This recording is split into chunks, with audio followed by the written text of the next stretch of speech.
and explain the benefits of wearing a seatbelt, having an airbag, and having a crumple zone in a car's design. Let's look at this car colliding into a tree, bringing it to rest. Let's say the change in momentum after this crash is 16,000 kilograms meters per second. If the time of impact is just 2 seconds, then the force is calculated to be 8,000 newtons.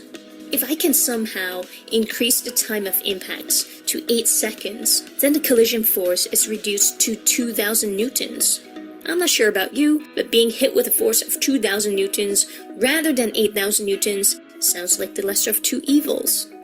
We can say that for the same change in momentum or impulse, a large contact time yields a small collision force. And how can we achieve this practically? A car needs a crumple zone that crushes and maintains contact with the tree during a crash. We shouldn't design a car that rebounds the moment it hits an obstacle, because that will minimize the contact time. Likewise, a seatbelt stretches and an airbag cushions your head. They increase the time taken for the body's momentum to reach zero, and so reduces the forces on your body. Thanks for watching my video, and if you think you learned something from it, be sure to subscribe.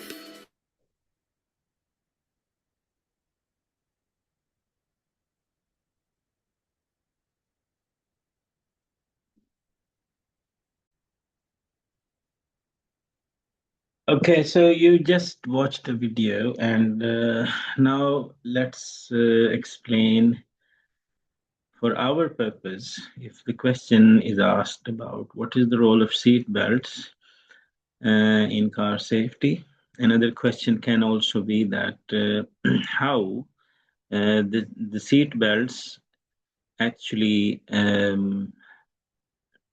decrease or increase momentum or impulse in car crash. So let's talk about a car of a mass m and it's moving with the velocity v and it comes to rest after a collision. So its momentum changes. So the momentum, as we know that p is equal to mv, so the car's mass m and it was moving with velocity v, the momentum is mv. Now, when the car crashes after a collision, the velocity changes to zero and the whole thing becomes zero. The momentum becomes zero. So the momentum has changed from whatever the mass was, whatever the velocity was, to zero. And during this change, an impulse is applied. Impulse and momentum are related. By this, we have studied this before. So we see that impulse has two components, force and time. It is the force that causes damage. So we want to decrease the force F so we can increase the time of collision by using seat belts. So this is the actual answer of the question, that a seat belt increases time. Don't read it as delta T. Just read it for the simplicity. Just read it as T, the time. The time has been increased by the seat belts, and how it does so?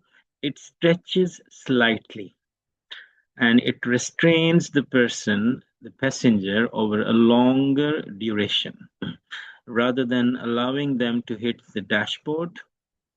So the change in momentum does not change. It is constant. It comes from mv to zero. It does not change. Neither the mass changes nor the velocity that it was moving changes. So this is constant. So increasing the time t reduces the force F, because F into T makes the delta P. F into T makes delta P. So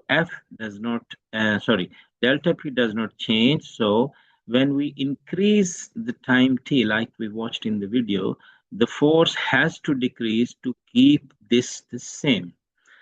So this is the force is reduced, and this is the change of the momentum, the rate of change of momentum.